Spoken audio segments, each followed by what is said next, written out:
I'll get it. Thank you for joining us on Worldwide Slot Car Chat on Zoom, number 73. I'm your host, Greg Gaub, and today we've got a pretty good gang of stable attendees. We might have a newbie at some point. You never know. I'm gonna name names because it's fun. Mike, Gaza, Dennis, Don, Frank, Luff, Kelly, Jim, John Kitt, Dewan, Wayne, Neil, and Garth, and other people who don't want to use or have cameras. So we're going to start with, as we usually do, show and tell. I've got a bunch of stuff to show and tell about. Does anybody else have things that they want to show and tell so that they can upstage me? Go ahead, Dewan.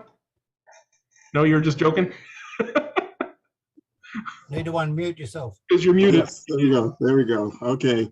Well, mine's is a little probably unconventional. I know you guys know that I have a big fetish for vintage Revell tracking systems and things like that. And I acquired just about everything that I needed for my big project with the Batman track. And I've probably double or triple what I really need. And somehow I was still in that motion of falling down the rabbit's hole and couldn't stop buying stuff. So I started looking at other things. So I'm gonna try to share my screen here. And well, actually I need to bring up the items that I want first. Sorry about that. No problem, take your time. Yeah, just won't be long. And although I saw Dewan physically raise his hand, the raise hand function works better because otherwise you'll just be standing there going like this for 10 minutes until I finally see you, or John Kitt points you out to me because he notices everything. But if you click raise hand, and it'll just hang up there for you, and we'll get to you when. Okay, almost there. Got two screens here, and I just switched one screen to the other here. Pictures, what cars, and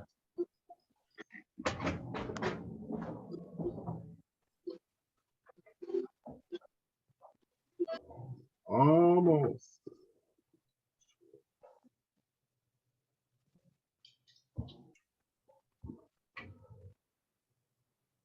Looks like Brian wants to share. Are you just about ready, Dewan, or you want me to? Yeah, I have it ready now. Okay, then Brian. Let's see here. I gotta share screen.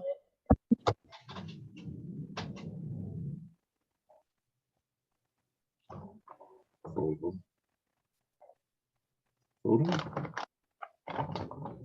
Where's my photo go? I'm so sorry. That's Las Vegas internet, is not.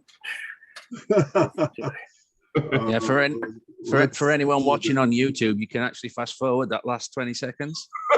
If they haven't already, I just hit speed up until it goes. Let me go this way. Now we're seeing the share screen coming up here. I'm gonna go back because I had it already shared out and I couldn't find it after I had it shared. So let me bring it up this way. Okay. Well, this probably won't work, but go ahead and try. Oh, really? Right now I see you're looking through your folders and stuff, and as soon as you open a picture, it's going to open in a different program that you're. That's what I have the picture already open somewhere. That's what I was trying to find it, but apparently it didn't. Okay. Here we go. Oh, you know what? Here it is. Okay, I have it here, but how do I make my share? You got to end your current share, which I'll do for you, and then start a new share. And remember to click on the program that's already showing the thing you want to share before you then click the final share button. Share, choose the thing, then share, and then we'll be seeing what you're looking at. I should have let someone else go first, and then I could have got. Right, we'll let Dewan play around with that some more. Brian, are you ready to show and tell whatever you got? Sure, I can do that. All right. Before I show this, it's a new car design that I made myself. Let me do this, but I kind of want to set up how this came to be. We use a term here in the United States called a resto mod, which in the car world is where they take vintage or classic cars and update them with modern components. modern motors, transmissions, suspension systems, things of that nature. And they're called resto mods.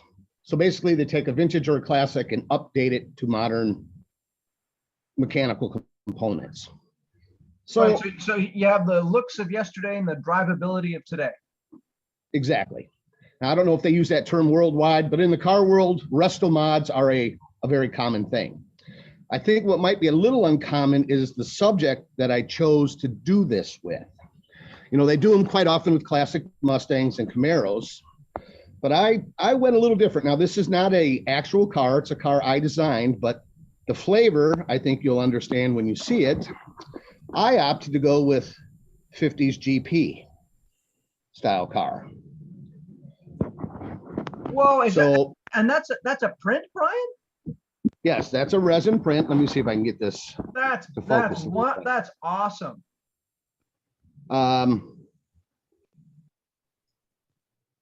That's cool.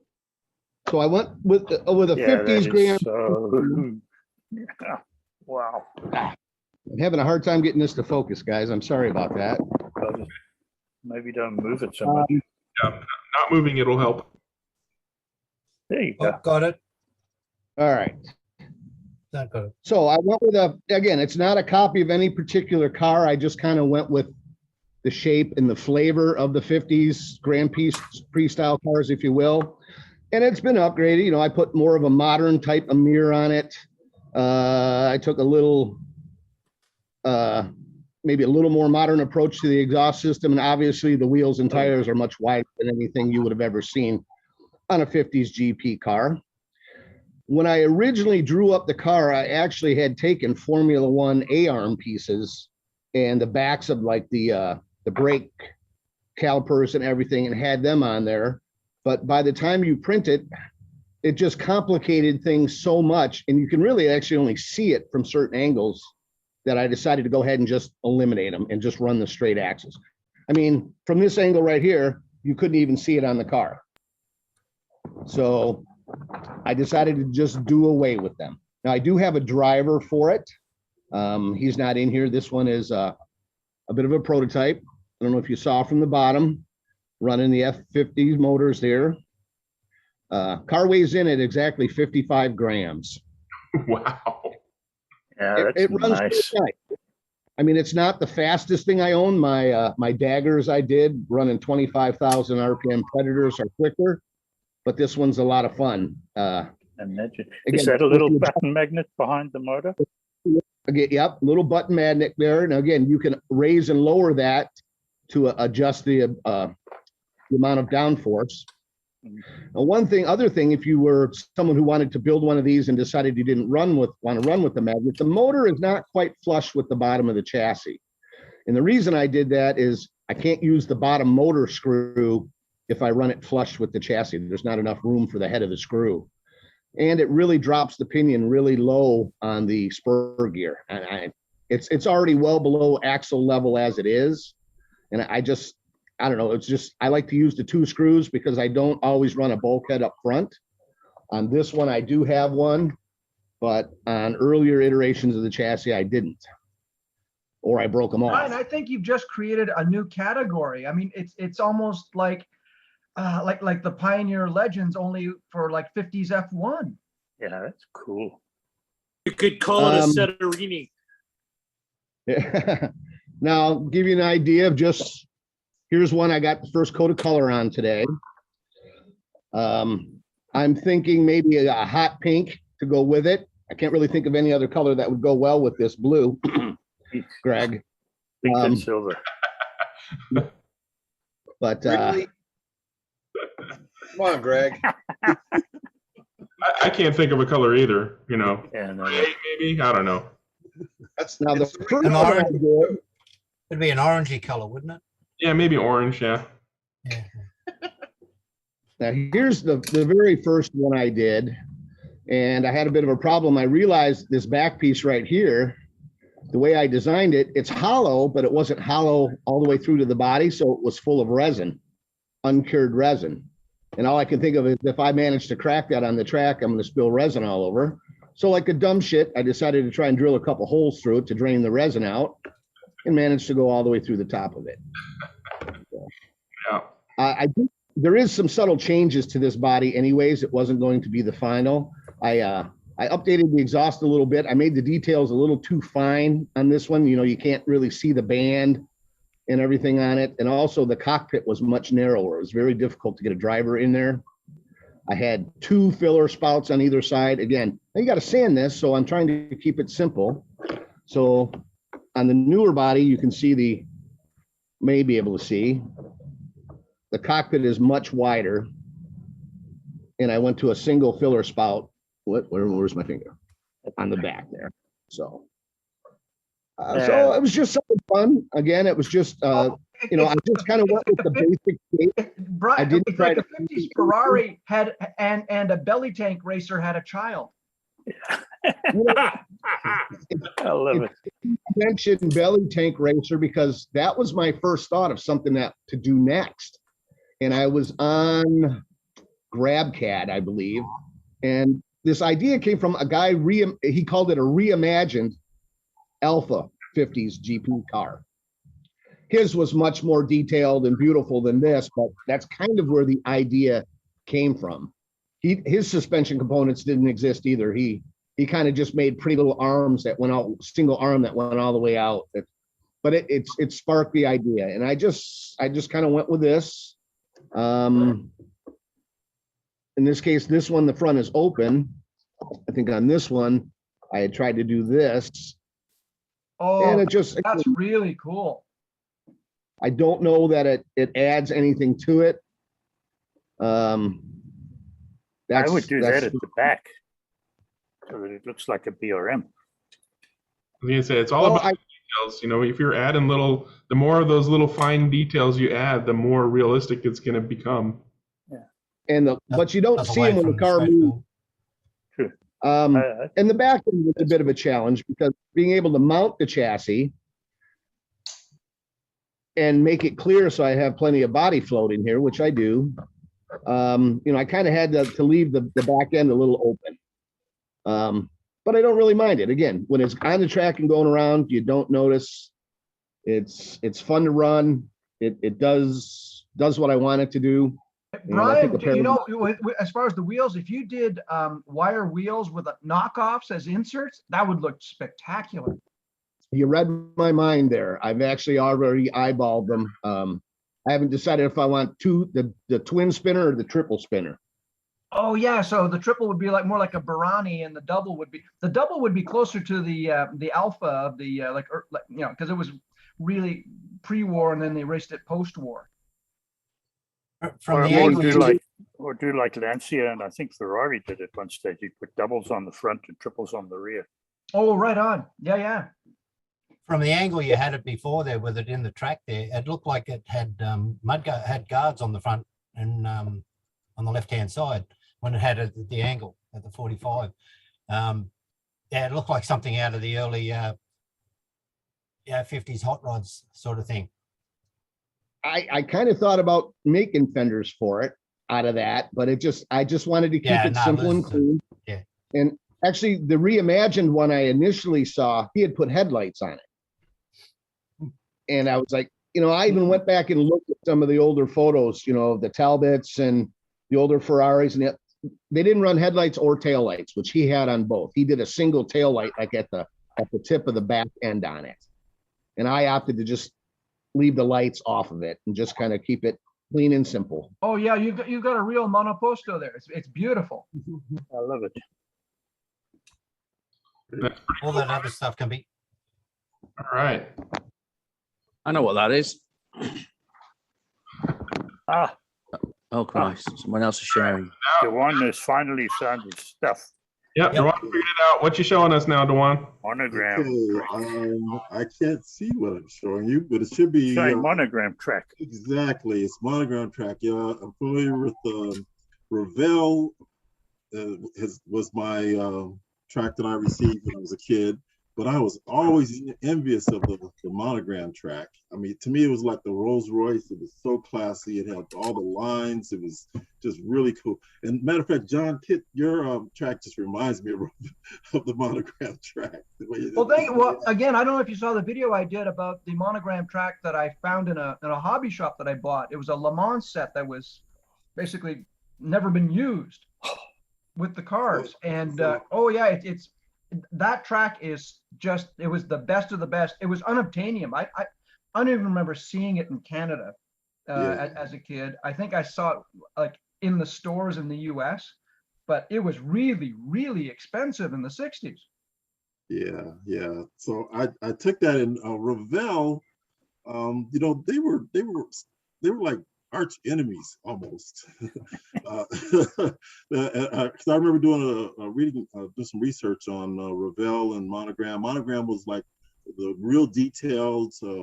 Very, they really enjoyed making things exact, and Revell was more of a brute force type of operation.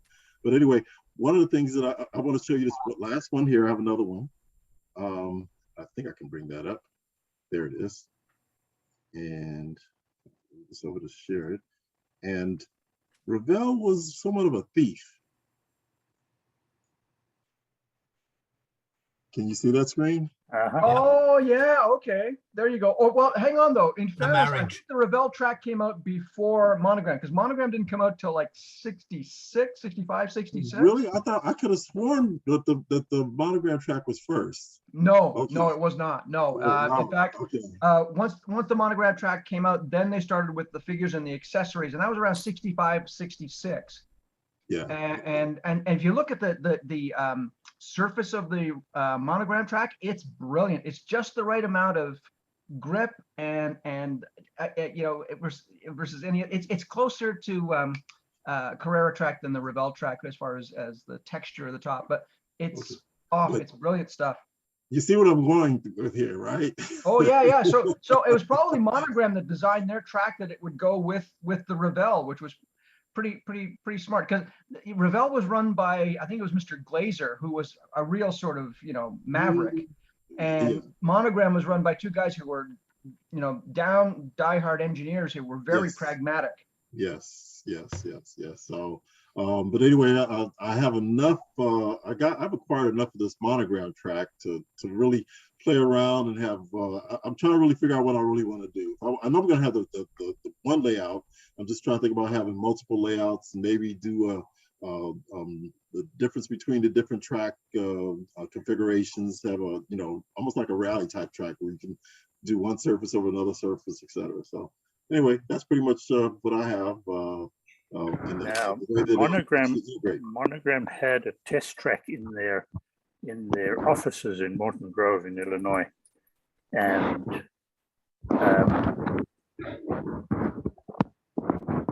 it was a routed track, but there was an article on it in one of the magazines. I don't remember which one now, and it showed the layout and so on. That might be fun to try and reproduce. I actually have photos of it. It was in the video that I posted. And if you look at all the Monogram marketing material, all the on-track photography that was done in black and white on that track was done on their track. That's correct. Yeah. Ah, okay. So I'll tell you what, I'll try and search for the pictures while you folks are having fun. Dewan, you gonna sand that center line off there like all the Carrera guys do on their track? No, I'm not. Oh, no. no way.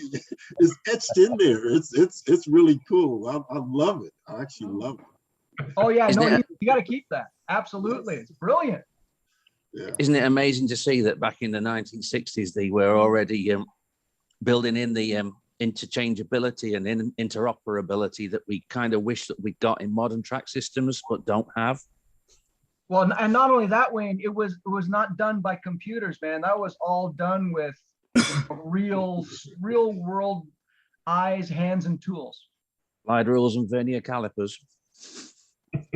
Right. Thanks for sharing that, Dewan. Look forward to seeing more updates on your track projects. Again, we are using the raise hand feature, so if you want to share something or comment or ask a question, please click on raise hand so that we make sure we get to your share or comment or question.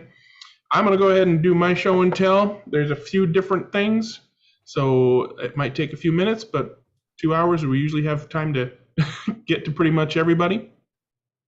So it's my browser. I'll go to my pictures.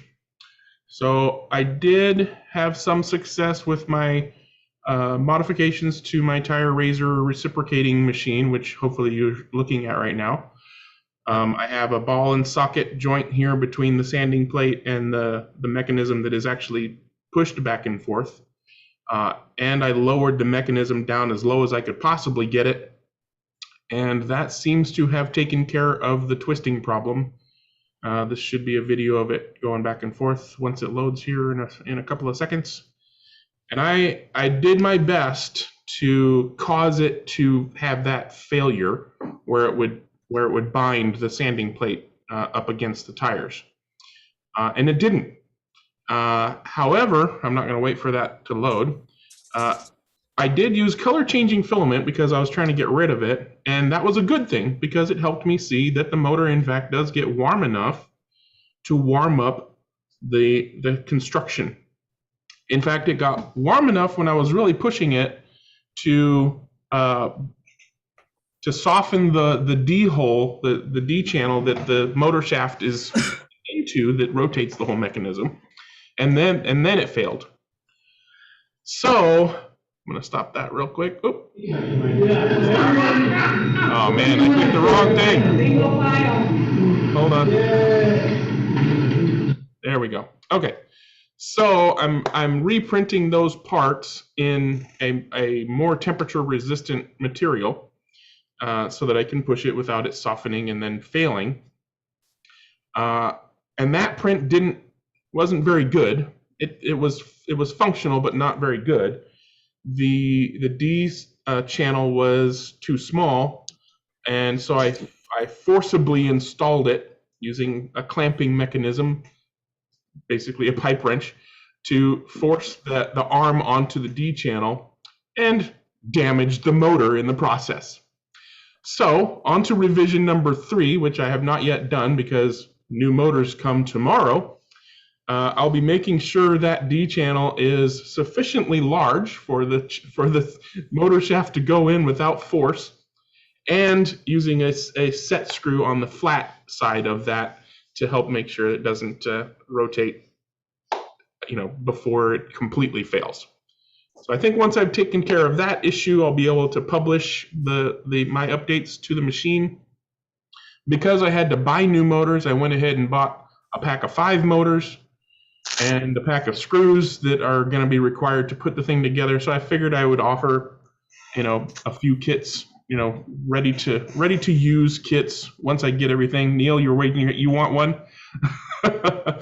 Probably US only, because I'm only going to do 4 because I'm getting 5 motors. One of them's mine, so I'll do 4 kits.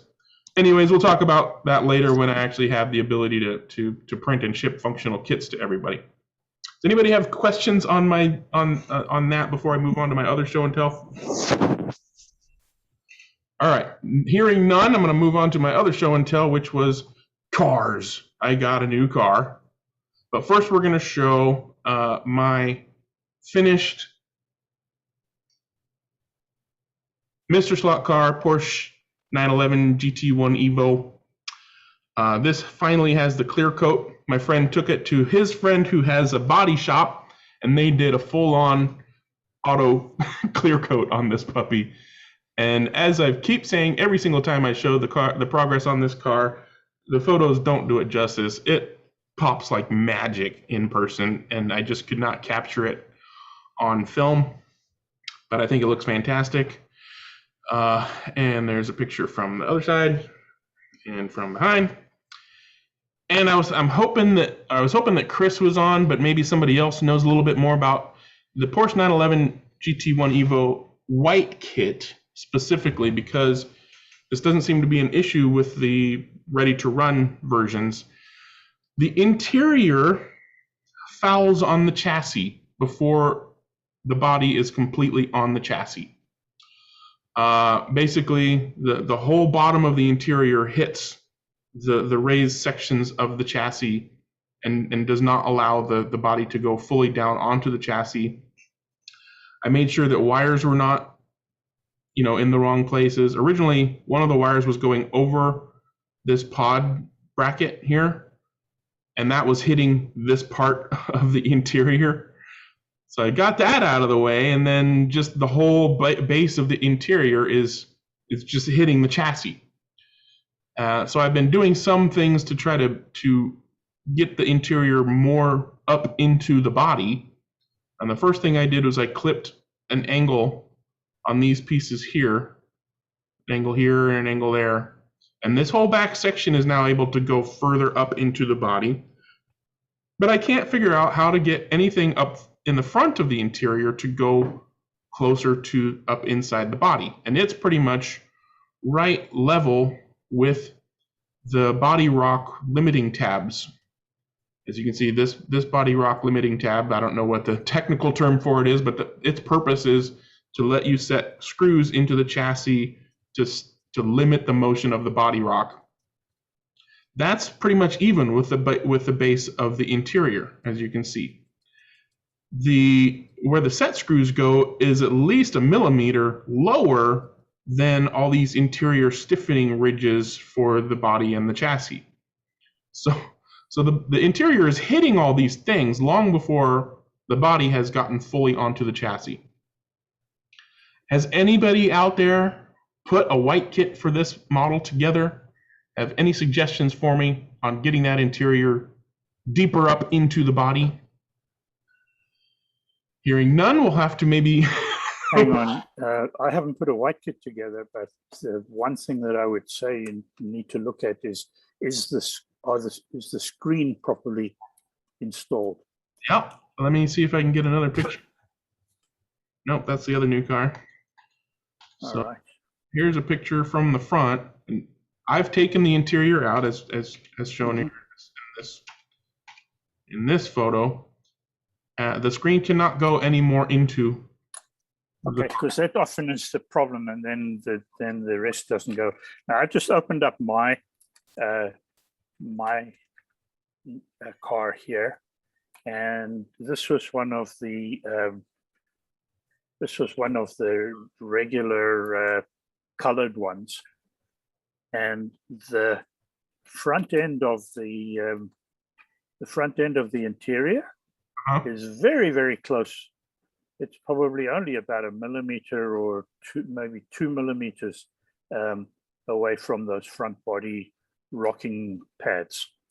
Yeah, so, mine is less than that, but and I'm having no problems fitting that at all. It's very close, but it fits. Is the chassis meant to be within the confines of the body? Like is the bottom of the chassis meant to be level with the bottom of the body? It looks to me like it should be, yes. Yeah. So I can only make that happen if I press hard, basically pressing the interior up by force of the chassis pressing the bottom of the interior.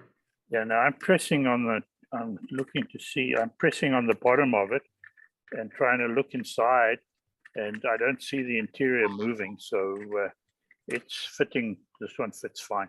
Yeah, so basically the same as I mean, because I got the body from my friend last night who had gotten the clear coat done and brought my chassis with me so that I could do some test fitting. I was hoping to slap it on the track with the body on and get some track in on it, and I couldn't get the body to go completely on. It was a full millimeter or more up from the chassis because of whatever was.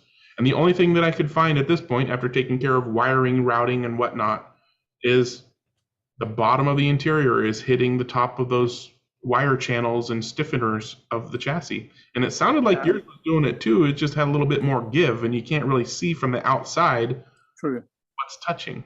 The only thing that I would check, Greg, is the interior properly assembled? Because the interior itself is more than one piece, right? Oh yeah.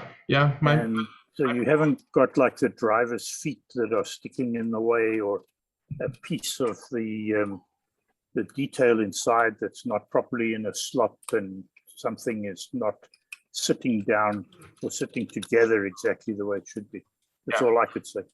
Sure, and this ain't his first rodeo as far as putting together a kit. You know, he knows what he's doing. I looked at it. I didn't see anything out of place or out of fitment. I fiddled around with the interior after removing it from the body, and just I couldn't see anything. So that's why I managed to get the back of it, better by cutting off the sides of those little extension bits. I might just kind of squish it and glue it and hold it in place while it's being squished and hope that does the trick. But like we did on the first slotted Ferrari F40s back in the day. I'm feeling a little deja vu here on this one. Yeah. John, do you have some input? Go ahead. I do. I just want to put a little bit of a bow on what Dewan was showing, because I can't help it. I'm sorry. Okay. Off topic. So in the Monogram factory in Morton Grove, Illinois, they had this wonderful track, and as you can see, the folks enjoying it. It didn't matter. Girls can use it. Even in the 60s, Wow. boys, girls, didn't matter. Everyone had a great time. That's the track. Now, here's the other cool part. If you look around this area here, there's where the gantry is, and there's the start finish is over here. I've got more pictures, Dewan. I'll get them to you. These are the quickest ones I could find. Here's, hang on a minute. Oh, here we go. All right, so that's the sort of marketing material they were doing. This was the 1965 catalog, so they did not have their own track in 65. It did come out in 66. Did a quick search just for that, so you know. So that's what they built the track for, was for marketing purposes, any excuse to spend money and have fun. And Dewan, just to show you that this is really what it's all about. He needed a reminder. Exactly. All right. Well, thanks for finding those pictures for us, John. We'll Neil, probably see it on his YouTube channel soon. Neil, did you have some input on my Mr. Slot Car situation? Yes. Go ahead. My thought is for you to, I've done this in the past. I'm a woodworker, and I use ladies' lipstick. And what you do is put it on those high spots on the chassis. Where it transfers. Put it back on there and see where it hits. Yeah, I was help you figure out what you got to do from there. Thank you for that. Actually, I was trying to think of something that I could do that with, but that did not occur to me. And the lipstick comes right off the right way, I'm sure I could. I'm sure my wife will have something that she never wears anymore that she would let me use for that. Thanks for that. What do you got, Garth? One quick thing about what Neil said. That's an old tool and die maker's trick, actually, what he's describing there with the lipstick, What I was thinking, Greg, is I've had trouble. Okay, your interior has got tabs on it, right, with little holes in them. Okay. And in the past, and not so much on that kind of car, but on a slot.it car, sometimes if those holes will prevent the tab actually from seating down, okay, to the body, okay? So you got to drill those little holes out so that the pins that are on the body will allow it to go down, because you can't see that very well when you're looking inside the body after it's assembled sometimes, okay? So I would look at that, okay, because those correct me if I'm wrong, wasn't there 3 points that it hooks onto the body with? Yeah, there are multiple points, and that's definitely something that I looked at to make sure all of the holes were clear, no flashing, and then all the pins were going into the hole. Okay, and it flattens right down then. It goes, yeah. All of the interior parts that tab. That's the only thing that can really keep it from going up or down, is that dimension from that pin up. So which is why I asked, because and I was hoping Chris would be on here, and maybe he would know with the white kit itself, because like I said, in fact, the guy who did the body for me was surprised as much as I was, and he got his, and he's like, here, take it apart. we looked at it. We could not, there was nothing that jumped out at us as to why the manufactured ready to run body just went right down nicely on the chassis. Wayne is waving his physical hand because he doesn't want to tap on the raise hand feature. Go ahead, Wayne, what you got? Have you thought of contacting the manufacturer just to see whether or not they've found the problem and can send you a new interior? This only happened last night. I was kind of hoping to get Chris's input on it. If I can't figure something out, that might be something that happens. Gaza, do you got an idea? I just thought while you had them both apart, you should have tried to fit the factory one straight into it to see if there was any difference. That would have been a good idea. I did not think about that. So maybe I'll try. Sometimes the white kit's just a slightly different for some reason. I know what you mean. When you try to put them together, it just doesn't fit for some reason. If I can't figure it out by next week, I'll ask to borrow somebody's body. Next week is the first day of the race, though, so hopefully I get it figured out before then. Give it a lick with an open flame. Okay. Brian's had his hand up. Do you have some help for me, Brian? I was just curious, maybe a silly question, but did you try to fit the body without the interior in it? No, I did not try that. That's a good idea. As far as I could tell, it was the interior. But yeah, if it fits without the interior, then that will kind of lead me to look somewhere else. So thank you for that. Excellent question or suggestion. Was that it? Okay. All right, Frank, what you got? You were saying that the chassis does not fit inside the body fits on top of it?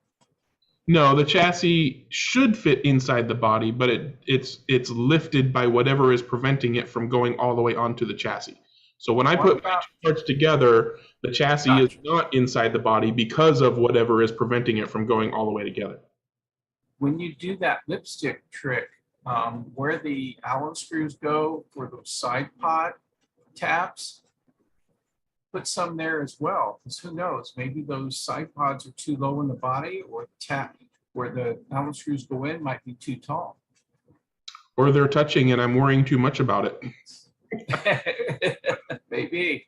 Yeah, I'm definitely going to try the lipstick trick. That should help narrow things down. I'll try, but the interior is not currently in the body, or it pops right out because I broke the melts that my friend did.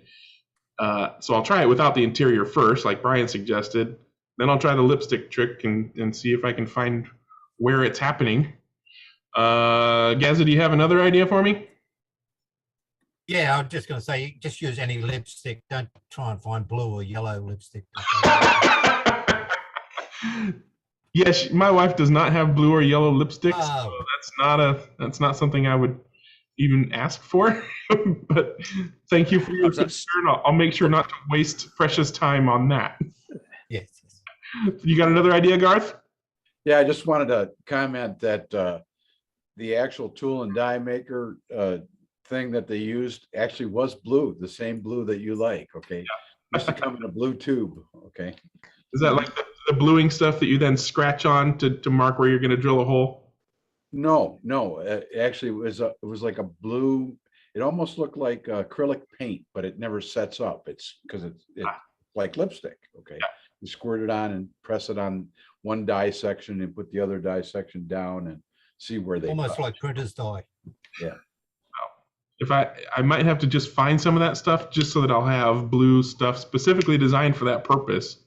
Any good tool, machine tool place, you have the right tool for the job. All right, I think we've beaten that horse. I'll report back on that. Let me share my screen again, and we'll move on to my final shares. There we go. So this is my new RevoSlot.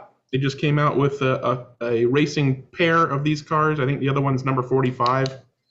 I didn't see a substantial difference between the two cars, so I only got one of them. And it's a pretty car. And there's the backside. And I thought you guys might get a kick out of seeing my blue and yellow car collection because I'm always going on and on about that. So there you go. Wow, look at that. Oh my God. There are a couple there that I don't see any blue on. There are some cars where the blue is a very low percentage, and there are some blue cars where the yellow is a very low percentage. But these all have blue and yellow on them. Okay. And I thought I was obsessed. And this is not even half of my total car collection. I'll probably be reducing Wow. that. I was gonna say, Yeah, Greg, I hope not. that's still not enough. Yeah. No. Well, it might be the perfect amount. Does anybody want to take a guess at the number of cars in front of them right now? 35. 50. 62. Not hearing it yet. Anybody else want to guess? 43. No. 100. Wait long enough, I can count them. 100. Well, shouldn't this be like the Price is Right, where we go higher, higher, or lower, lower? No. I'm not gonna give you that many hints because it's Or that much time to count them. I say count them. So I might We're all just decide not to buy. 74. I might decide not to buy any more blue and yellow cars, or I might have to 65. start selling blue and yellow cars in order to maintain this number, which is, what was that last guess? 74. 65. Nope, I haven't heard it yet. 69 I was cars. going to say, not the 60 magic number. 69 cars are currently on the table right now. Do you at least have a car that is number 69? I actually might. Let's see. What did Yeah, I it's right there in the front. No, 88. did my repaint of the Oh, yeah, brilliant. Yep, There you yeah, go. there it is. There you go. Next to Sunoco. Was there another one? There, that's it. Was there another 69 other than my custom? front Yeah, right hand side, Center in the front. Up back there. back row, This is the right over here. Second row. Second row. left a bit, left a bit. Left. There. 69 there it is. That other one, the other one of my custom cars. Wow, you have, yeah, that's good. You can't even remember what their numbers are. That's brilliant. I alternate between 42 and 69, so I don't remember which one I use on any given car. But yeah, so so the 69s are all my own creations. Of course they would be. But I don't know, maybe I'll have to sell a blue and yellow car every time I get a new one, so just so I can always have 69 blue and yellow cars. That's the end of my share. Does anybody else have anything they want to show and/or share? Don't stop Just- collecting them. just- Just build another shelf. Yeah, don't worry about Just it. just a word of warning, don't Google blue 69. Oh, No, I probably won't do that. I see there's 2 new names on the list today. Oh, you get some newbies? Let's see what we got here. So John wants to just hang back for a while. And what was the other new one? Chuck. John Rodriguez, you want to hold on? No, I just want to talk. Yeah, I spoke to him earlier. Oh, okay. So Chuck, give key. You got a camera? I'm not, probably just not. Do you want to? I don't have a camera. This is the first time I've used Zoom. So. Hey, well, you're doing fantastic. Do you want to talk about your slot car history or just chill and watch? I'll just chill and watch today. No worries. Have fun. I know Jim has something that he wants to show and share. Are you ready to do that, Jim? Hey, at least tell us where you're from. Yeah, Chuck, where are you from? Arlington, Texas. There you go, Texan. All right, here we go. Jim's going to do something. I have no idea what it is. It's a surprise for everybody. Tires. This is a circle back on last week, no doubt. I think it is. Be sure to unmute yourself, Jim, because you're currently muted. Found it? Okay. All right, go for it. There was, last week I had to leave a little bit early and there was questions about what I do and why I do it with tires. And tires is a mystery. And one of the things that I have is that I do is I pretty much 98% of the tires I use are NSR Super Grips. So this pretty much applies to them only. And there was questions or comments that the newer tires don't require the break-in, and I've heard that too, but the Super Grips sure respond to it for me. So, now this is not working the way it's supposed to. Okay, there we go. I use 3 different fluids. I use the NSR rubber, whatever you call it, NSR tire oil. And that's my kind of my go-to tire oil for most things. But doing what we're going to do, which I call the bubble, the tire bubble, the CRC 226 seems to create that bubble quicker. So I use combination of the NSR and the CRC is mainly at home on the break-in machine, and then lighter fluid just for general cleaning at the track. This is what I'm trying to form. And I call it tire bubble. Some people call it the blister, but whatever it is, that's what I'm looking to do. And the tire machine or break-in machine or whatever you want to call it seems to create that much quicker than just trying to do this at the track. I've done it at the track, seems like it takes forever. But once that bubble forms, and you can see it here on the tire, rear end is lifted off the ground by the gear. So the tire is no longer on the ground. So you can see the bubble is still there. When you put the tire on the track, you still have the bubble on the top, but the bubble on the bottom is gone just because of the gravity and the weight of the chassis. So you're eliminating that from the equation. The tire is now, the contact patch is still flat. By the way, that tire, the original mold of that tire looks shocking, doesn't it? Yeah, it's pretty bad. I probably should have put that little imperfection or that mold mark on the inside, but for whatever reason I didn't. But that's what I do. So I'm using NSR super grips, creating the bubble with the tire break-in machine. And the proof for me is the results. So this is a car that I ran last week in testing in San Jose. It's a new car I just put together. You can see this, the information on the car there. And I had regular tires on the car that were NSR, same size as the ones you see now. And with new tires that had been oiled and properly prepared, but not really bubbled or broken in, I picked up almost over 0.3 of a second lap time going to these older bubbled tires. So, I mean, that's the whole thing for me, is getting that bubble grown or created or whatever. And once you do with the NSR super grips, the car runs like a magnet car. It's amazing the difference that I see in the cars. And again, I'm racing on wood tracks with super grip tires. Well, that's very useful information. I noticed you used an air system rim underneath the wheel, Yes. underneath the tire, or was it a solid Yes. rim under the tire? Those are slotted air wheels. And I use air wheels whenever the rules allows. You know, some of our classes, the Group C, we run slotted Group C pretty much spec with everything stock except for tires. And so just the standard slotted tires, but you can still grow the bubble with or without the air wheels. So from what I've learned from these guys over the last many months is that give in the tire is a good thing, which is why foam rubber works so well and air wheels work so well to begin with, and they're putting foam rings to fill the air gap and stuff like that. So it seems like that's the purpose and the reason that getting that bubble on there is successful, and shaved 0.4 off your lap time just about is adding give to the tire. I'm not sure. I have no idea why it does what it does from a physics standpoint. But when that bubble grows, you know, that bubble is now higher or lower if it's on the bottom of the tire, and it's pushing into the track. And when you put the car on the track, the weight of the body or the weight of the car flattens it out. So you've got more pounds per square inch on the center of the tire, I'm thinking.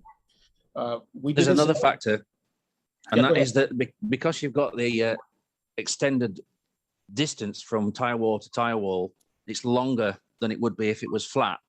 When it goes down and becomes flat, it actually grips the track like you were holding it with two hands and squeezing together. Yeah, that's exactly what I meant to say. If I didn't say it quite, you know, everybody understood, that's exactly what I was trying to say. So you've got more pressure. You've got the tire actually pushing pressure into the track as well as just the tire itself. Many years ago, we did RC cars when rubber tires came into the touring cars and radio control. And Me too. We went to narrower tires and we got more grip. And so it's kind of the pounds per square inch or the, you know, the on the contact patch. And again, I have no idea what the physics behind it actually is. And I may be totally wrong in my assumption, but it definitely sure works. So is the tire swollen in the middle then? So yes. Yeah, essentially what you're doing is you're coating the surface area, not the sidewalls, just the surface area, and you're growing that bubble because the rubber is expanding. And I've done this without the tire machine, and if you coat the tire with oil, let it sit for 12 or 24 hours and repeat that for about 10 days in a row, you'll get that same thing. But the tire break-in machine seems to help that process along the way. Okay. So, you know, the one article that was brought up, I think it was on Slot Forum about this, if you throw a rubber tire in a vat of oil, leave it overnight, it'll grow overnight. And so what you're trying to do is control that growth and get that bubble to grow. Yeah, don't I know that one? I had a set of Carrera tires that had no grip, and I had just learned about oil treatment, and I dropped them straight into oil and left them overnight. And of course, the whole tire would not fit on the rim anymore because the whole thing had turned into a giant donut. I'm assuming the rubber is a little bit softer too, so that may have something to do with it. So there's a lot of factors here. But once that bubble grows, the tires are, it's like night and day. It really is. How would you describe your process from start to finish using your machine? Obviously mountain true the tires. I just hit the CRC, the 226 comes in an aerosol. So I just hit it with an aerosol on each tire and started spinning. And I let it spin for about a half an hour and then reapply it. After about a half an hour, it's still kind of damp. It's not, it's not wet anymore. So I reapply about every half an hour, and I usually run it when I'm out in my garage working. So maybe 4 or 5 hours at a time, and come back and do. I don't feel comfortable leaving it overnight by itself. Just be, who knows what's going to happen. So I do it 4 or 5 hours at a time, and I'll do that 2 or 3 nights in a row. And what is your CRC spray? Is it an electrical cleaner, or is it a lubricant, or is it both? Or it's a lubricating oil, so I think it's very much like the NSR, but I didn't like it when I used it at the track. But in terms of growing the bubble, it seems to grow the bubble faster. And I don't have any concrete evidence for that, but it seems. Go for that. So is it similar to WD-40 then? Because I don't know if I'm going to be able to get CRC 2620 or whatever it was called. Where I found this was on Slot Forum, and they're using any oil, 3-in-1 oil, Okay. CRC, regular oil. I was thinking kind of penetrating oil will work. penetrating oil. Yeah, that's what I was thinking. So I think WD-40 would probably work just as well. A lot of guys will use WD-40 because it works on rubber tires, like the tire oil does, because it penetrates, but it also doesn't last quite as long as, if you just do a quick rub with WD-40, it works quickly for a little while, but the next day you're basically doing it every time you race the car, but more than you need to after doing your full, tire treatment. So I'm thinking you could probably get similar results, if not the same, with WD-40 as with the CRC. What was it, 226? I think it's 226. The 226 in the United States, you can get it at Home Depot. So you're basically doing half an hour, every half an hour, you're putting a spritz of the penetrating oil on. You're doing that for 4 to 5 hours per day for maybe 2 or 3 days, but you're basically just looking for a good bubble. Yeah, I'm fanatic about it. Every half hour I go and put it up, put it with a white background so I can see the black tire surface. Oh, is there a bubble growing? Is it started to grow? Is it started to grow? And so I get kind of crazy about it. But yeah, it takes a while, and but the results are there. I don't understand it, but it works. And Jim, on that machine of yours, is there any pressure between the set of tires that are rotating and the set of tires that are being driven? No, there's not. Just the weight of the pod. Well, I've added weight to it. So I would like to build one where I could adjust that. But the one that I have, I've just it's got the regular slotted pod. So the weight of a slotted pod plus about 15 grams of lead on top of the motor. Oh, okay. And by the time you're done, do you have 2 pairs of tires that are done? They don't always grow the bubble at the same rate. And sometimes I don't always do the same tires. One may be a air wheel, one may be a non-air wheel. And I can do 1 pair at a time, just mounting 2 on each side and a dummy wheel on the other. Or I can do two pairs of tires, one on the top, one on the bottom. So it just depends on on how much I need to do at the time. And so once you've raced the car that's got the tires that are bubbled, how long will the bubble remain there? Is it still there the next day?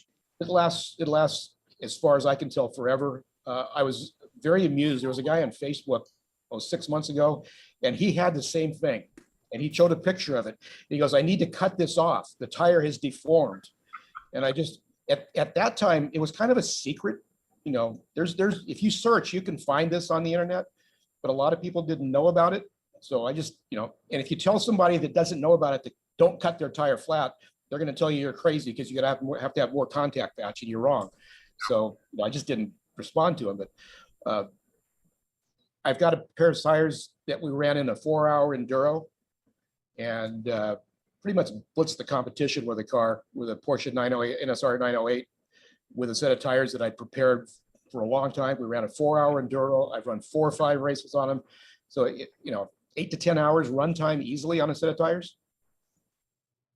Looks like Mike has a question. What you got, Mike? Wish we could get Do that. you have the air gap filled, Jim?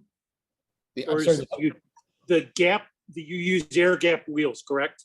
Yeah, well, I use both. If I have a choice, I will always use air wheels because in my experience, Okay. they're 2% faster. Do you fill the gap between them with foam or anything, or are they open? No. Because I've seen pictures of the air gap. Go ahead. I would like to experiment with that. But again, going back to RC racing, we found that when you needed the foam in the tires because the cars were heavier, but when you took the foam out, the tires created more grip. Now there's a fine line there, you know, between too much grip and, you know, the tire collapsing or whatever, but they don't collapse on these because the cars aren't heavy enough. But when we were running spec Tamiya cars in the Tamiya RC series, in the Formula One cars, taking the inserts out develops more grip. I have seen pictures of some of the wear on tires that do not have a filler in there, and they have a bow in the, or a concave bow in the center of the tire. And I was wondering if you're just compensating for that if you're not filling the gap. No, I'm just leaving it in because it doesn't seem to make it difference. The tires that I have, if you go from the outside, they seem to dip just a touch and then come up in the center and then dip down and then come back. So it's kind of like a bell curve type thing across the Sure. Yeah. Once that happens, the tires are great. And you know, like I said, I've seen some people say, "Oh, I got to chew this off because it's not round anymore or not flat anymore." But that's when the tires start working. And that one set, I've got 8 to 10 hours on them, and they're still going strong. They look like hell. You know, you look at the pattern; they're worn, but they work. That's proof is in the pudding. I've actually seen cars on wood track with air wheels, with no insert, with rubber tires, with that little blister, and been shocked at how well they work, and that would be how people preferred to use them. And then I've also seen the same cars with older pairs of the same tires, and they've literally worn a groove where the ridges on the wheel are, where the 2 center ribs are, and it looks like the tire's about to fail, and they're about to break through with the ridges, and the car's still working. It's probably one of those things where when you have that tire, you'll get to a point and they'll just go away. You know, it's kind of like, let's lean the motor out until it blows, because we go faster until it blows up and then back it off a turn. So I think they'll run great. All of a sudden they'll just that only means anything to people who have raced IC engines. But yes, yeah. I agree. Lean it out until it gets too hot and back it off. Yeah. What you got, Garth? Well, I got a question. Okay. What he's describing is a crown in the tire. Okay. I'm just, but the issue seems to be that you have to, you know, use chemicals to make the crown. What would happen if you took a tire and when you trued it, you put the crown in the tire by truing the edges like this on an angle? So you mechanically put the crown in there and then oil the tire to make it soft. You know, honestly, I never thought of that, but it might be worth looking into. Yeah. I mean, we used to do that. You know, I'm just thinking it would seem, you know, who knows, but it would seem like that would be an easier way to achieve the same thing, you know, or a more consistent way. You know what? I'll try that and see. I mean, it's definitely worth, you know, all these are all crazy ideas, but sometimes they work. It's definitely worth trying. It definitely. The thing about that, Garth, is that you might not be softening the rubber in the center to such an extent that the weight of the car will flatten out the tread pattern. It could be. It may not work, but you never know. It might. Yeah, but that's why I would have told you you're crazy 6 months or 8 months ago.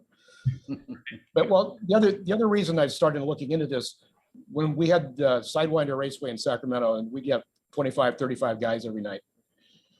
32nd scale track, pretty big track, you know, much bigger than you could put in a garage, but not huge like a 24 scale track. I was doing pretty good share of winning. And then a guy came in and he was starting to run a half a second a lap faster than we were. And his car was just stuck like glue through the S's.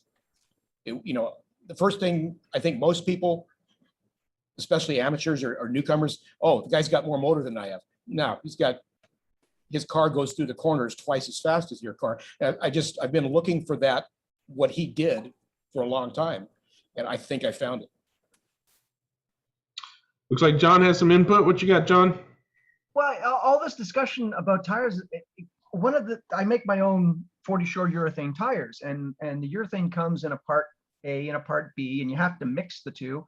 And when you mix urethane, just as when you mix silicone for a mold, you introduce a lot of air. So part of the process is actually degassing the urethane. And all this talk about flexible tires, maybe I should try not degassing the urethane. Then you might introduce air bubbles into your final mix, though, eh? And if you true that, you'll get an air bubble, which will turn into like a divot in your tread pattern. Well, yeah, perhaps. Although it just depends on the size of the air bubbles, I suppose. You're talking logic now, Wayne. You gotta, when you got crazy ideas, you gotta experiment. You might be entirely right, of course, but it might just open up some new avenue of tire manipulation. Yeah, right, you have like sponge urethanes, right? Because these are solid urethane tires that go on. Yeah. Full of holes. What do you got, Garth? With holes. Hey, this is for John. What about if you molded a tire that had a thinner wall and a crown in it? Okay. With so the urethane was all set up on the mold. Okay. So that could also work. Yeah. I of course I was trying to think the simplest thing myself. or even a silicone. What if it was a silicone tire? I mean, really, really thin wall so that you get that, flop. It's kind of like, what we're talking about really is air pressure. Next thing we're going to do, we're going to be putting air inside the tires and stuff. Garth, that's been done. Yeah, I'm sure it has. The guy that I originally read about the article about doing the blistering or the blowing of the tires, he said take a hypodermic needle, insert it in the tire in a non-air wheel tire, insert it and put some air in there to allow the bubble to grow quicker. So I have not tried that, but that's a good. So that's been done. Yep, I'd heard that one too from one of the guys. You're gonna have train tracks on your slicks, man. Yeah. Info. Drag marks. Anybody else got anything? Dewan had some discussion topic ideas, which we'll delve into. We certainly have plenty of time to hit at least one of them. Does anybody else have anything they want to show and/or tell about? I was just seeing that Neil had some issues in his basement because of the flooding out in the east, and we're really pleased that you didn't lose your track or your cars. But did you want to tell us about your harrowing tale with the flooding issues, Neil? Yeah, it was horrible. We had tornado warnings here in Jersey, and so my wife was kind of freaking out. They weren't what do you call it? They were whatever. It was a warning. So she wanted to go down the basement. So okay, so I took the dog and the cat and the wife, and we went down in the basement, and had the TV going, and she's sitting on the floor playing with the cat. I saw the dog sniffing the floor, and I saw a little puddle. So I'm going, oh, the damn dog just peed on the floor, right? So I went over to check it, and just as I got over there, the entire floor the water just came right through the subfloor, the carpet, and within 10 minutes, the entire basement was covered. Wow. It was horrible. I never scrambled so much trying to get stuff up off the floor, and yeah, it wasn't good. I have two sump pumps. One failed, and the other one couldn't keep up. It was running and running continuously for hours, and it just never could keep up. And that's what the problem was. So Neil, behind you on the doors behind you, is that a shadow or a tide mark? That's a shadow. Yeah, thank God it didn't get that high. But I know it's the most helpless feeling in the world, Neil. And it feels like a home invasion. Like there's nothing you can do. There was nothing I could do. And I ran upstairs. I put my waders on because I have a koi pond in my backyard. And I use them to, in there cleaning and doing things. So I put my waders on, and then I'm just running through the basement, just picking up stuff and chucking it upstairs into the garage. And yeah, it was horrible. And I was up to like 4 or 5 o'clock in the morning because I had a submersible pump, like a utility pump, that I put down in the sump pump pit that wasn't working, and just pumping out water all night long. And I finally, about 4 or 5 o'clock in the morning, I finally gained on it to where there was no more water coming in the sump pump pits. But we got 10 inches of rain in 2 hours. That's how bad it was. I could actually hear the water hitting the foundation of the house and going down into the French drain. I could hear it. That's how fast it was coming in. But my track survived. Okay, of course I was throwing stuff on top of it, so I probably broke some things and I dirtied it up. But so I'm getting there. I decided to put a rubber flooring down instead of wood subfloor and carpet. This way, if it ever happens again, I can take the tiles out and put them outside, dry them out, and then reuse them again. But that's where I'm at. Everybody else fared okay, I guess. We had, even here in Toronto, we had a heck of a storm. That probably got the tail end of what you had, and it was the first time we ever had just a little bit of water come into our garage. But the water was like, honestly, it was like coming at a 45-degree angle. It had to be about 60-kilometer-an-hour winds. It was like being on a ship. Yep. Well, glad to hear that you're on the mend and not too much of a loss, and got things planned out for the future. Here's the irony, though. You folks in California would really like that water right now, though, wouldn't you? Yeah.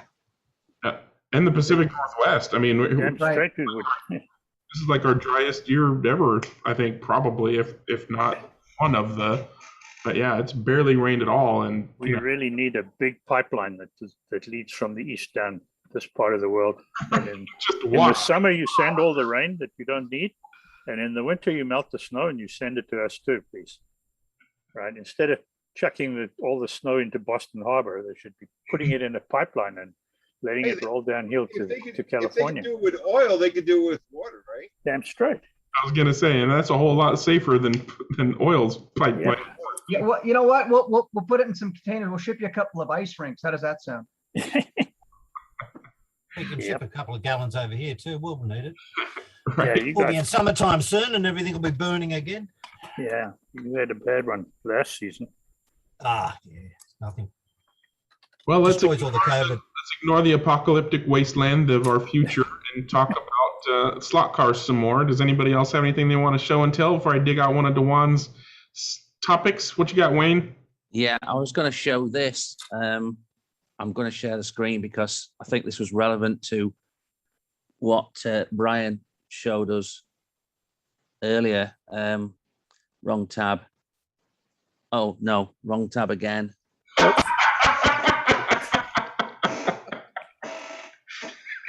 You see, you can get it. So don't tell me, Wayne, you have interior issues as well then.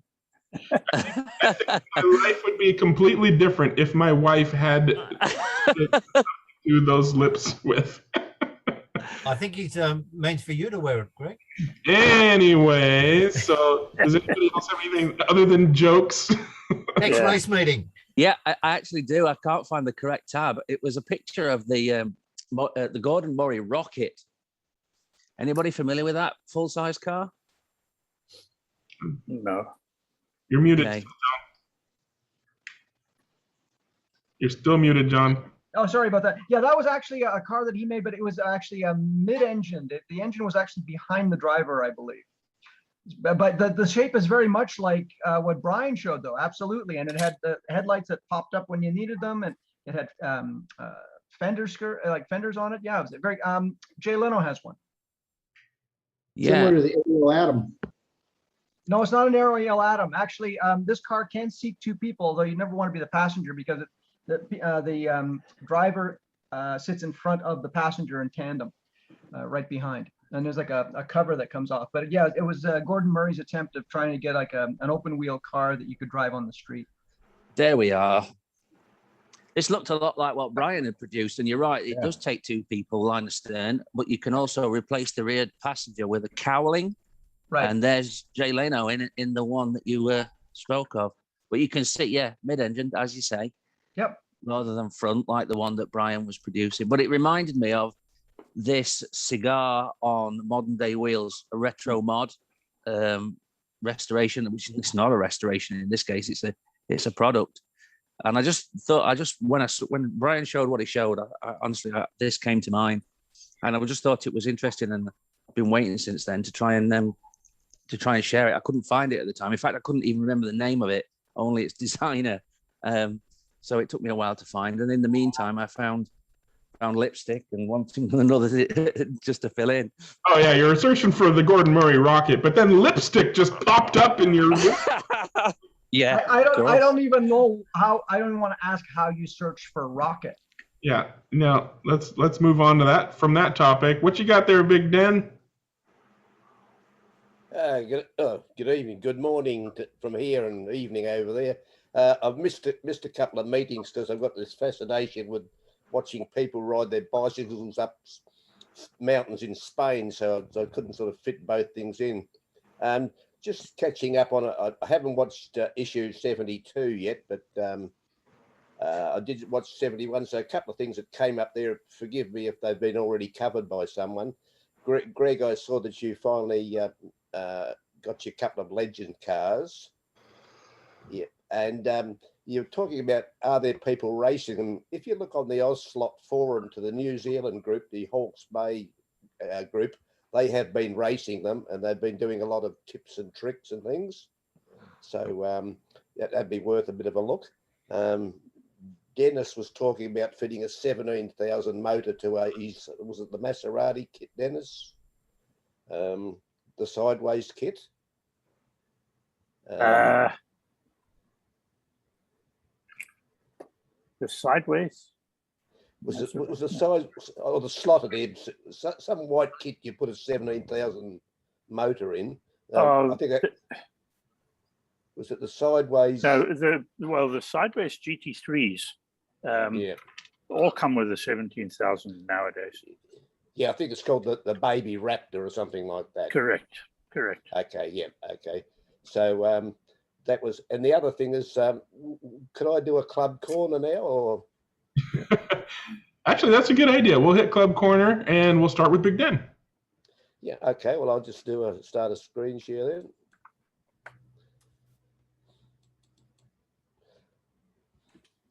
Oops.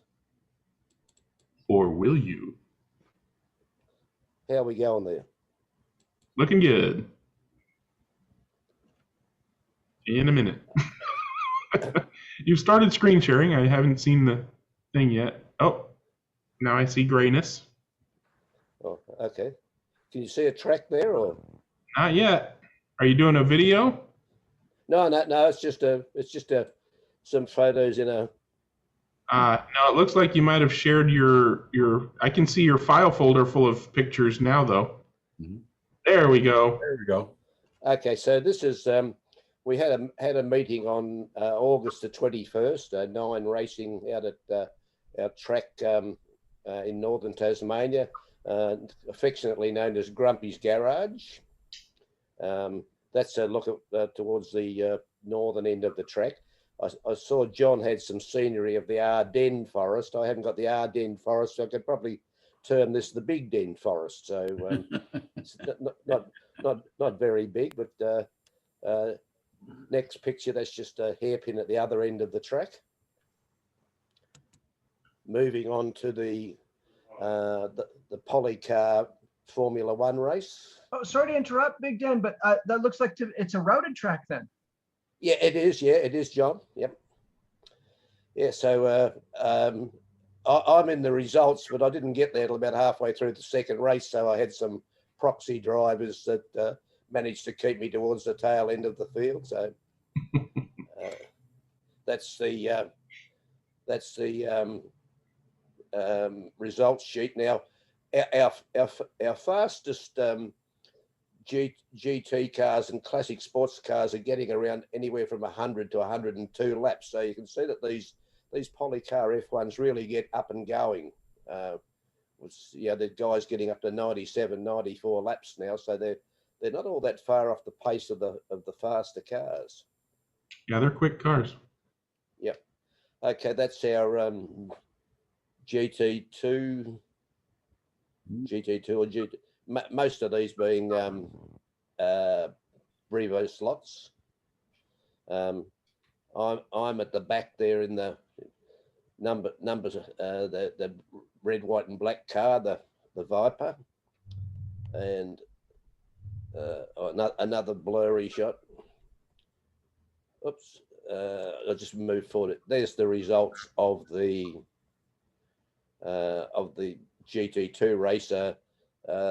The only, you might find this hard to believe, but the only heat that I actually drove was the one where I scored 32 laps. My proxy drivers obviously didn't try very hard with the scores they got. Next one was the LMP / Le Mans class. These cars got up around the 99 lap score, so they weren't all that far ahead of the Legends, the Polycar F1s, and a mixture of slotted and Revos. I think slotted to the left, the two Audis or whatever they are. I'm fair slap bang in the middle there with an old Spirit Courage C65, and I think there's actually a sideways Daytona prototype towards the back there. So, and cars are pretty quick too. I'll just go through to the final scores. So pretty close there at the top end, with the 5 of the cars getting into the 90s, including me. So that was it. And that's about it. So that'll do it. I'll stop the share and there was just one other point. When they're talking about the experimentation and things that might be a little bit crazy, it was probably what you'd call the Billy Joel theory. He had a song that says, "You may be right, I may be crazy, but it could just be a lunatic you're looking for." So that'll finally finish me off. I mean, you never know until you try, and then sometimes you don't know until somebody else tries and has success, and then you say, what did they do different? And then you do that, and it works for you, and then, stuff. Anybody else got any stuff they want to Go ahead, Dan. Okay, yeah, that's all I've got for now. Yeah. All righty. Anybody else got any club corner they want to talk about? Past events, future events, things that happened at your club? Go ahead, Dennis. I got one coming up Saturday, the proxy race we're going to run here. The cars are all RevoSlots, so they're pretty much all tuned up RevoSlots, but there was a little bit of a wrinkle in the way that it was set up, which is quite interesting, that there were extra points available one time across the series for people who grafted non-RevoSlot bodies onto RevoSlot chassis. So there's a whole bunch of bodies that people would not normally use any other way. I seem to remember things like fly Venturis and things like that that have been added into it. So that should be kind of interesting. We're going to run that Saturday afternoon, and I'll probably put it out. I'll stream it. I have a twitch.tv channel, and so if anybody wants to watch it, it'll be out there. It's just going to be, you know, a couple of us running the cars and getting them done. It's not going to be it's not a big thing, Frank. So sorry, I haven't. I've only got a couple of guys racing that. I know Frank would love to be here, but I think I'm not. Can you put the link to your twitch.tv channel in the chat? So Yep, I think I've done that before, but I'll do it again. While you're doing that, I'll segue into club activity from last night. We ran a trio of RevoSlot Vipers for our IROC race, and it was last night because of Labor Day, so we raced last night instead of Monday night. So this is a video of the very beginning. They had just started by the time I hit the record button. Yeah, so hopefully you can see this video when I hit play here. Oh, right off the bat. That was lap 1 of the first minute of our 2-minute heat. And just brutal. I'm gonna let you guys see that again for those who had a twitchy connection. Oh my goodness. I mean, my gosh, it's like Spa. Is that you? Is that you at the front there? Blue and yellow? No, but I do have that car, of course. The funny thing is that after this, there was a bit of a discussion about what happened, and this, you know, kind of plays into my example of you never really know until you watch the replay. But, you know, so they're all, you know, oh, you hit me and I wouldn't blah, blah, blah. And it's like, you know, no, there it is right there. You came out by yourself, and then you hit his car that was out, and then you're all out. That's racing. And who do you marshal first? Well, you know, usually we don't have to marshal for my club, which kind of, you know, maybe we'll talk about that a little bit later. But for that particular club, it's crash and burn. So if only one of those cars had come out, I would simply have picked it up and let the rest go and held onto it until the minute, and then they get another minute in our 2-minute heat. But yeah, sometimes we race on a track who prefers to have active marshaling, as I refer to it, and put the cars back on after they crash, and that is a challenge. If that had happened during active marshaling, you wouldn't have heard the end of it from the guy who got put on last. You know, regardless of who came out first or who caused what to crash, whoever gets on last is going to be livid because it's all your fault as the marshal for putting him on last. We have a convention. It's kind of an unwritten thing, but we usually apply a marshal the victim and then the culprit. Well, yeah, I mean, sure, if you can in that moment. Yeah. Of that moment, your brain is working hard enough to correctly identify the culprit and the victim, and then B, get your hands on both cars to get them out of the way of other cars, and then C, put the correct car back on before the other car. Oh, yeah, that kind of stuff happens all the time. Wrong.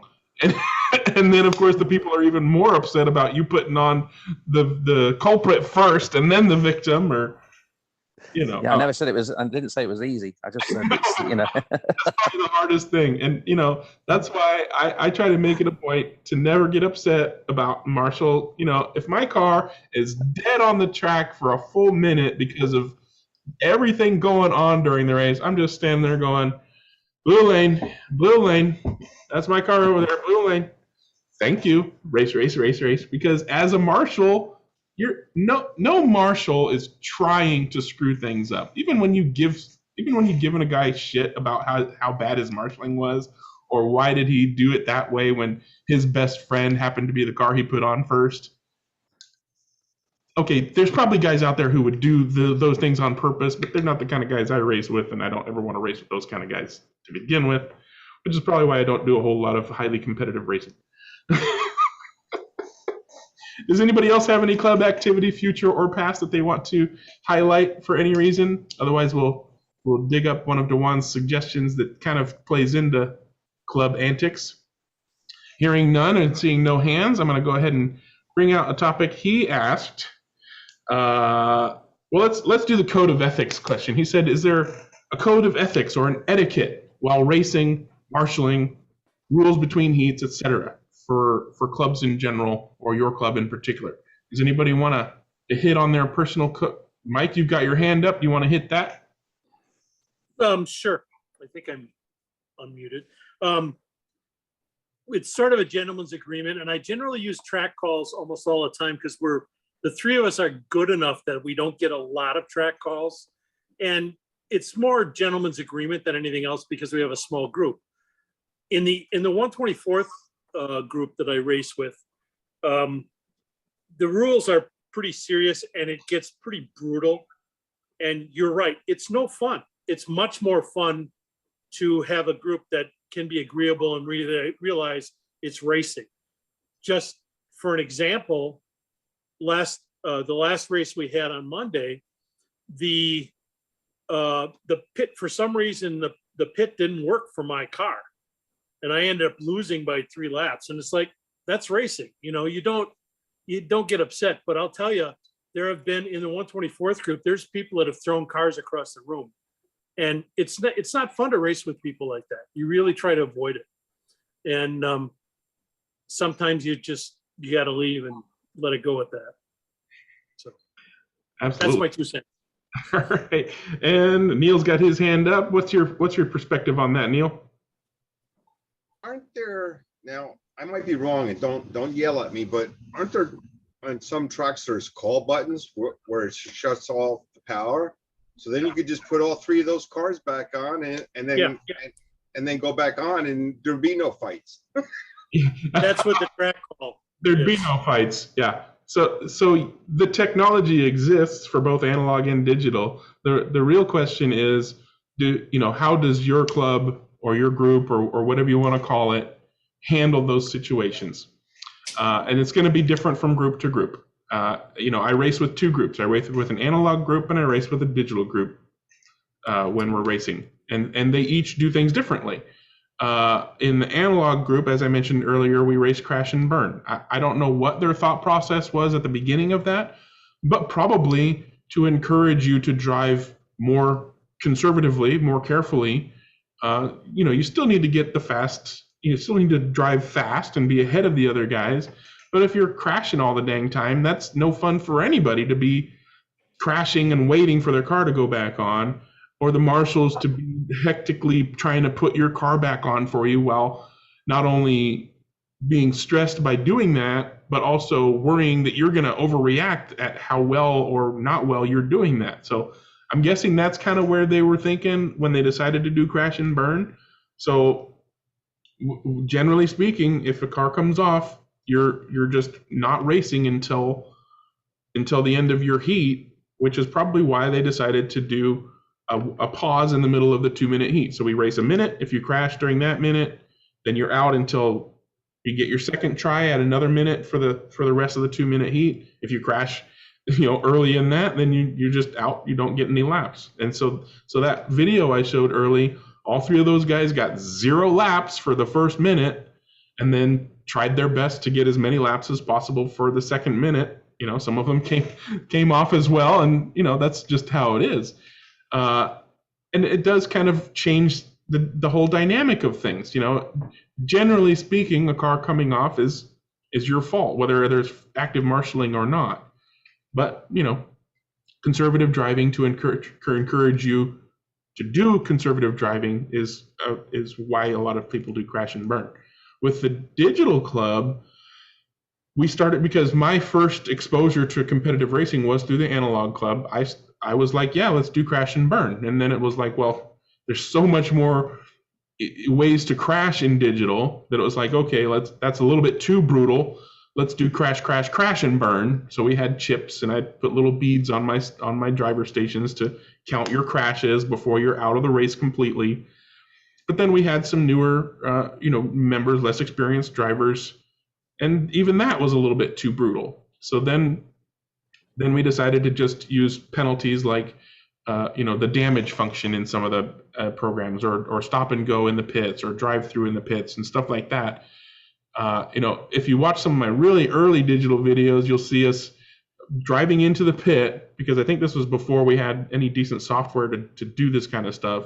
We would drive in the pit and then count 1 Mississippi, 2 Mississippi, 3 Mississippi, and then drive away. And if you didn't come to a full stop and do your full count of Mississippis, then you didn't do your pit right, and you had to come back around and do it again. So, you crash, then you start counting Mississippis in the pit lane. And then as far as what do we do when a car crashes, that kind of developed from a low number of people. I didn't have a dozen people in the club. And of course, if you could race, we wanted you to race, right? So we would race. If we had 5 guys, all 5 of us would race. If we had 6 guys, all 6 of us would race. And there's no marshaling. And so we would do, before we had the software that would do it for us, we would do gentleman's track call. Somebody comes off, everybody stops. And then we had software to take care of cutting the power so that everybody automatically stops. And then to discourage careless driving, we would, increase the penalty such that when you crash and you release your trigger because you're crashed, the computer would wait 2 or 3 seconds, whatever we set the amount to, the computer would wait a certain amount of time before it made everybody else stop. So, you'd be sitting there watching everybody else drive around for a couple of seconds, waiting for the track call to happen, which bit some of the guys in the butt because they would hope that they would get knocked back in the track and never fully let go of their trigger. But that was their own fault.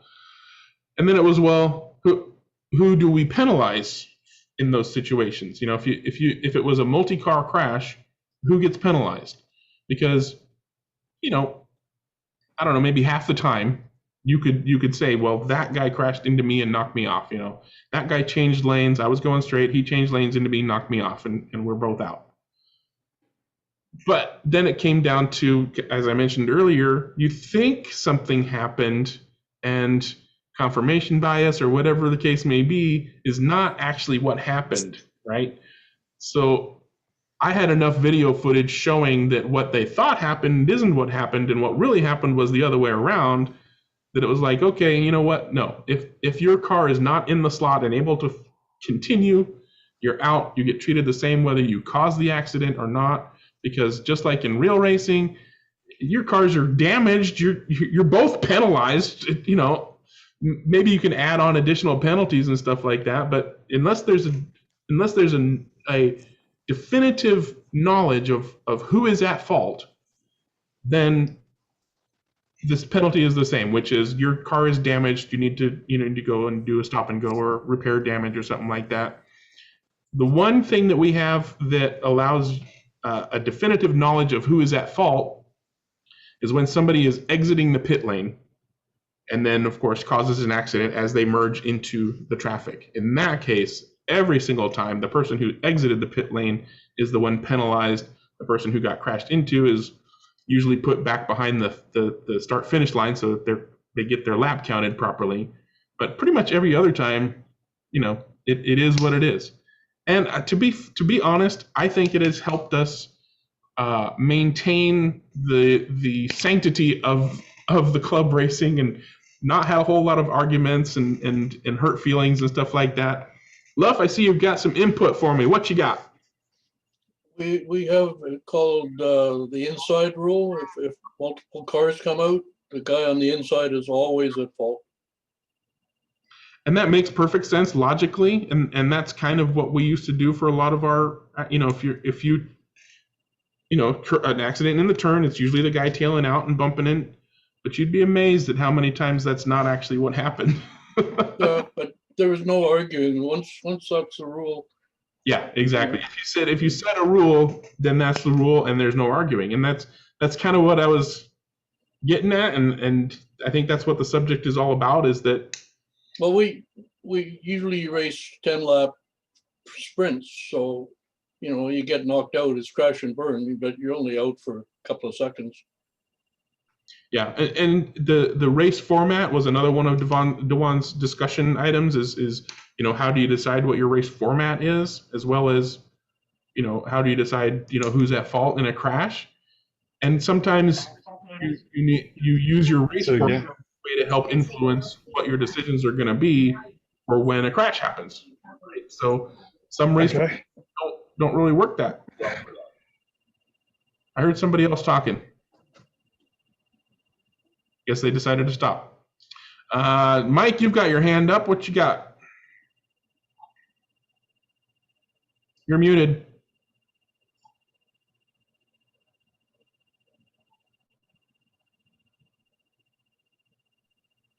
Okay.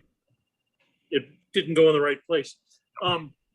The one of the rules that we have with the pit thing is the guy that did the infraction in the pit gets set on the other side of the track past the start finish line. So he loses 3/4 of a lap that way. Yeah.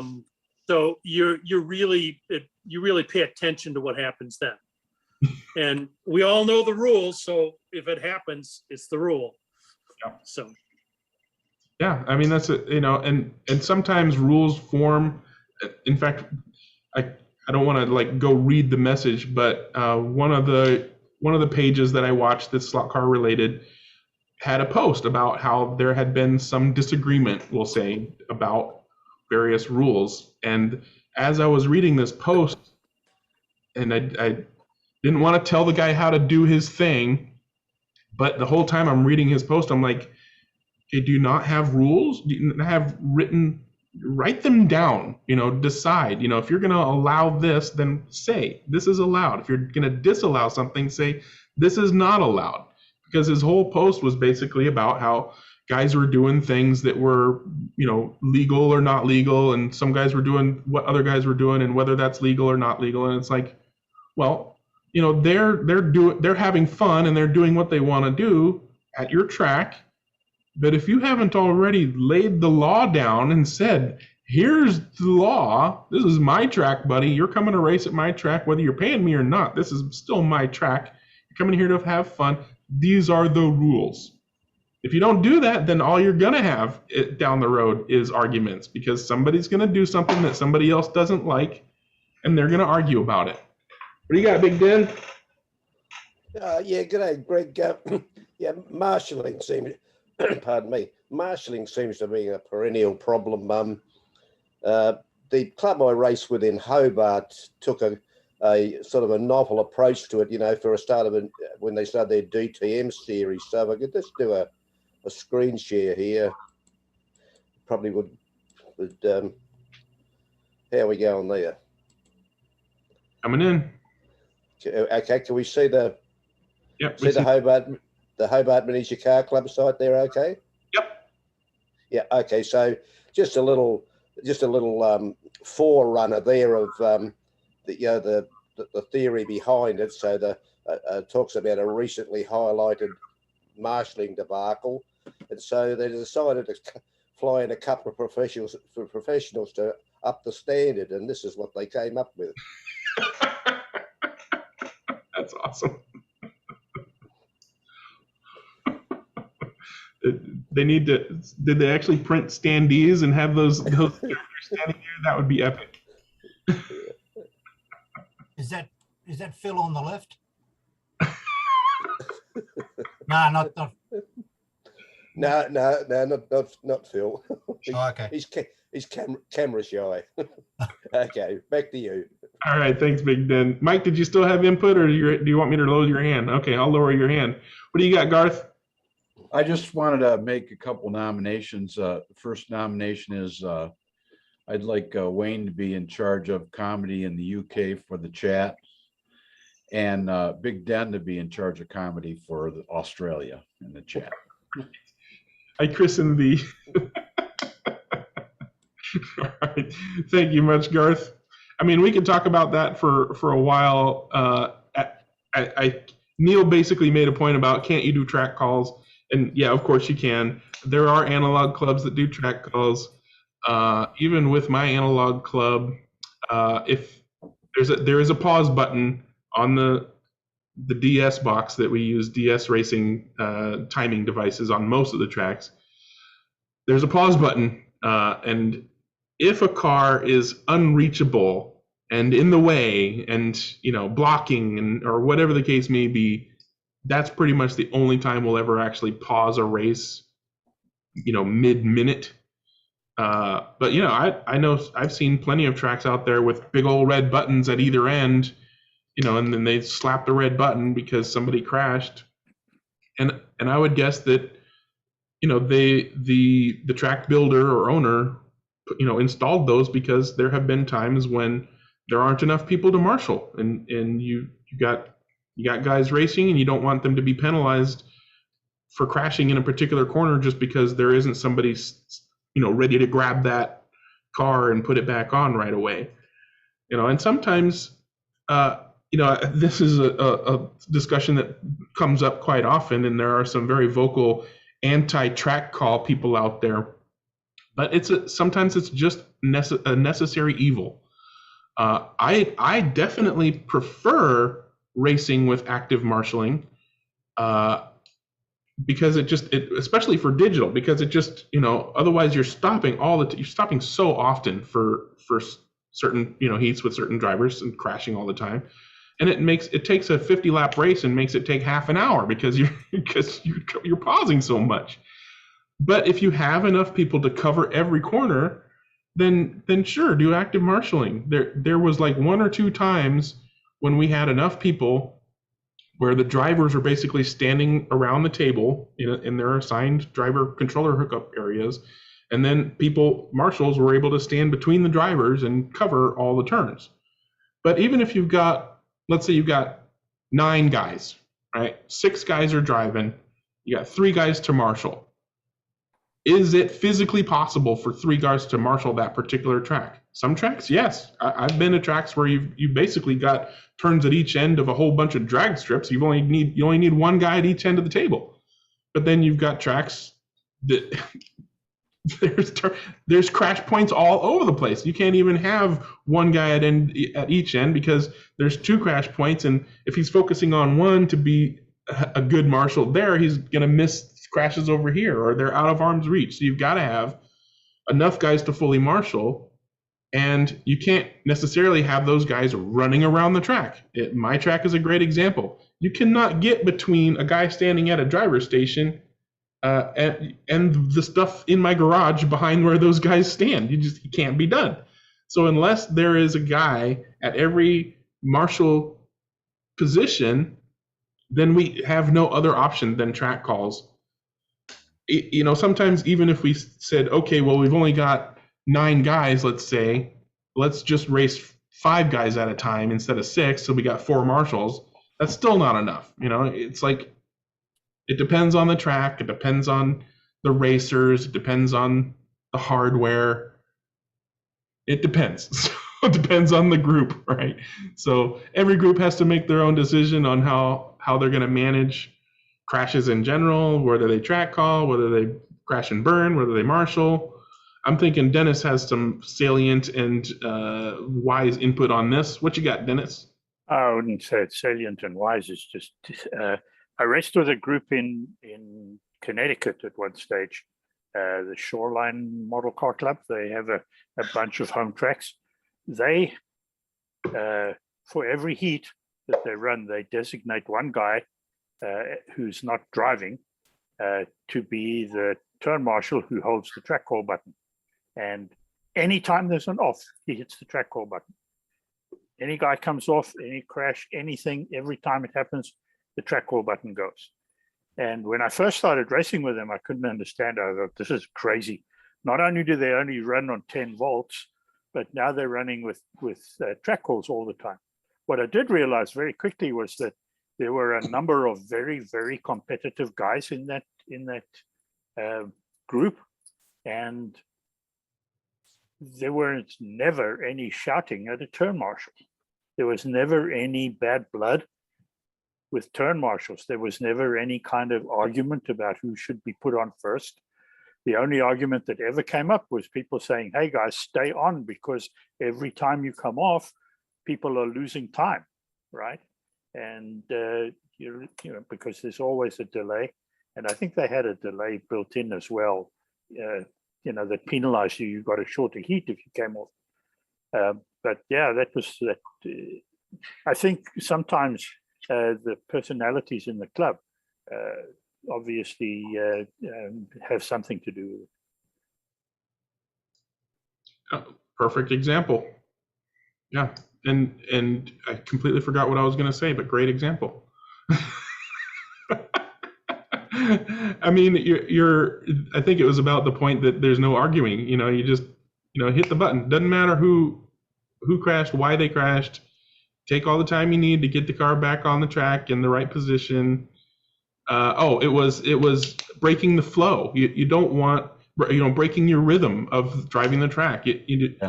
Crashes slow the whole race process down, but it also breaks your rhythm. It breaks your flow as a driver, and sometimes it takes a couple laps to get back into that rhythm on some tracks. So absolutely, the less crashing, the better. Always. We're winding down to the last 15 minutes. Do I take another one of your suggestions, Dewan, or do we got any more input on that last one? You're ready to talk about anything. I know it. Did you want to follow up that particular topic with additional questioning or anything? No, I do want you to hit some of the other subjects. Specifically, I'm interested in knowing how the digital races will work with more than 6 players. Six format wise. Yeah. Yeah. So I've seen it all. We used to do round robin, just like analog racing. It was basically analog, sprint racing, as they say, except with lane changing and sharing the lane, right? So we would, do multiple heats and count up all the laps and et cetera, et cetera. It just depends on what the guys like, and we'll even switch it up, like we got to a point where we were racing, race control system 64 with weather and tires and fuel and just everything. And then, later the same day, we're like, hey, you know what? Let's just go back to basics, turn all the simulations off, just do a simple, round robin, 20 laps, 20 lap heats or 10 lap heats or whatever it is, and just have fun driving around, not worrying about all that other stuff. And then sometimes we'll just turn right around and say, let's do it all, and we'll have 150 lap race where we've got it all, and we're having to pit multiple times for changing our tires for weather and all that jazz. So one of the things when you have more than the number of racers that your system allows is round robin, obviously, or mains, as they say. So like, qualify your drivers and then have, the bottom qualifiers do however many, sometimes you might say, depending on how many guys you got, you might have enough guys to race and have marshals if you split up the group a certain way. So maybe don't do 6 racers like I talked about earlier. Do 4 racers or do 5 racers if you got enough to fully marshal with, splitting up the field in some way. Then you can do active marshaling instead of track calls for every crash. Or just do track calls and penalties and all that stuff. And then you kind of, or at least we like to make sure that everybody has the opportunity to be the final winner, right? So even if you do round robin, obviously, then everybody has the opportunity to get the most laps in because everybody's going to race the same amount. If you do qualification and then split the group up into multiple groups and then do mains and stuff like that, then you kind of want to at least have a way to allow the winner of the lowest qualifying group go up to the next group and then even have the chance to go up and up and up from there and be the final winner, even if they qualify at the bottom, because they might have just had some bad laps or whatever the case may be, or they needed to tweak their car a little bit and then it was running better and more consistently and allows them to progress. So I think what we usually do is, have 6 drivers. If we've got enough people, then we'll have 6 drivers for the bottom qualifier group, and then split the rest of the field up so that we have always at least one spot, sometimes 2 or 3 of the bottom qualifiers get to go up to the next heat with the top qualifiers to find out the final winner. And my group usually only has like, maximum 10 guys, right? So we'll have the bottom 6 race, and then the top 4 will race with the top 2 of that first race, deciding the final winner of the day. Let me just ask this one fundamental difference between the digital versus the analog. And that I know that in analog, we tend to have everyone do each and every lane and try to even things out. With the digital racing, that doesn't apply. So that's what that was one of the fundamental differences I was getting from the round robin per se. Yeah, no, that makes sense. There's no lanes just per se, so we treat drivers' positions or driver stations as the lanes, because of course your perspective on the track makes a big difference. So if we're doing round robin, then we basically rotate you through the driving positions of my track. So you might start in 1 right here at this corner, and then end up in 6, which is way the heck back there. Completely different perspective on the track makes a completely different driving experience. And so everybody is forced to experience all of the different driving experiences. That's how we do it when we do a round robin, is just rotate the drivers around.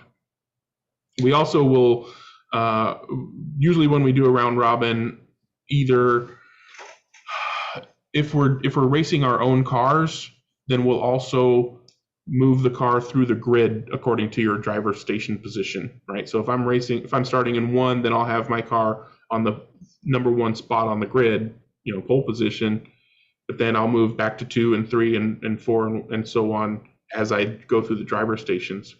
If we're doing IROC, then generally the cars stay where they are and the drivers are changing cars along with their driving positions. But yeah, we rotate something, because otherwise what's the point? Just like you said. Yeah. I'm looking for hands. I don't see any. Oh, Jim, I see your electronic hand is up. What is your input on this topic? Well, we had that issue a couple of weeks ago. We had a Northern California challenge between the Bay Area and Sacramento. And we had 13 guys on a 4-lane track, and it's analog. So for the feature race, which was Group C, we did qualifying. 30 seconds, set your best qualifying time. Top 2 qualifiers went to the A main. Everybody else, the other 11 guys went into an 11-car round robin, and the top 2 out of that went to the A main, and then we had an A main. And I like that. One of our local HO clubs does that on a weekly basis. But I was fortunate enough to be in the A main, and now you're racing against the guys you're racing. It's not like a round robin where you may be racing the guy for the win and you never see him on the track. So I really enjoyed doing that. And so that we don't do that often. I wish we did it a lot more. Can I change the topic real quick? Or we? Sure, we got about 5 minutes. I raced with the Sacramento Group 2, and they race RevoSlots. I've never done it. And GT, not the LMP style. So of the RevoSlot GT cars, are there any that are better, or are there any to stay away from? Or are they pretty much all the same? They're all great cars. I haven't raced my F40 yet, but I'm gonna go out on a limb and say it's gonna be a top contender, just because it seems like that car is, as a slot car, just tends to be a really good slot car. I don't know what. Dennis, what do you think?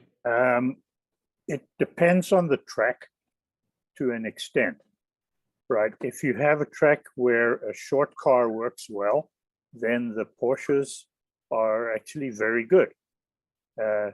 If you have a longer track and you can deal with a longer car, then the F40s are a really, really good car. The 911 GT1 is a good car. The Viper and the Supra, the Toyota, are also they're really nice. They all work well. If I had to only choose one for everything, I would probably think that maybe the Marcos would be the one that I would take, because I think that is one of the more capable all-round cars. But I definitely like a car with a short guide to rear axle distance. So that's the Porsche. That would be the Porsche. That's the shortest one, yeah. Yeah, and the Marcos is a close second to that. I think so. I don't remember exactly. It's just that I've always had really good results from my Marcos. It just runs really very, very well. That would be my runs, preference because I just like the looks of it. Yeah. Yeah. Well, I mean, for pure looks, I would probably take the Celica Supra, but the F40's right there with it. They're all very nice cars. The latest lot, in the LMP class, it's a different thing. All of the LMP cars, in my opinion, are slower than the GT cars because they're bigger and longer and heavier.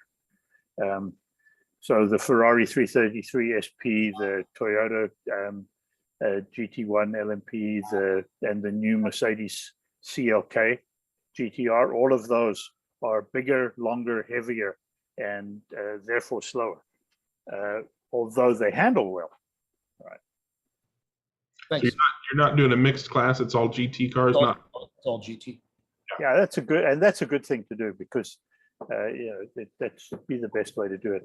But if you like a short car and you can drive a short car, then you can't really go wrong with the Porsches. Yeah, I can on days when my driving's good, I can get my Porsche to run quicker than any of the other of the Revos. Sounds good. Thanks. You're welcome. And I'm going to circle back because Iceman was helping me out. He suggested making sure that the helmet of my driver is not hitting the roof of the car. I did check that and could not force his helmet into the roof. So I think that's probably not it, but I'll do some more checking on that just to make sure. Suggested this, Greg, but you might want to put some lipstick on your driver too. Yeah, or on me, just for the fun of it. We've only got a couple minutes left. Anybody got any last minute ideas for me or questions for the group or anything they want to address or circle back on? Mike, still muted. I was going to ask Dennis if in the RevoSlots, if anybody's tried drilling out the chassis to lighten them up a little bit. I certainly haven't done so. I've kind of left mine just the way they are. I know in Europe there are 3D printed plastic chassis available now to replace the aluminum, so that you have a lighter car all around. But I think the concept of the car is such that they make for a really nice class to race against each other. Mm-hmm. And I've left all of mine like that, and so have my friends so far. Okay, I was just curious. I mean, if you want to turn a RevoSlot back into a slotted or a sideways, yeah. I guess you basically could do that. Yeah, I wouldn't do that. I'm on Dennis's side on that one. If you're buying a Revo, then race against other Revos. Don't turn it into something else. Just race. Yeah, and I seem to remember the Far Out Club are running them now too. So they, Frank will tell us about that, and that's what they've done as well.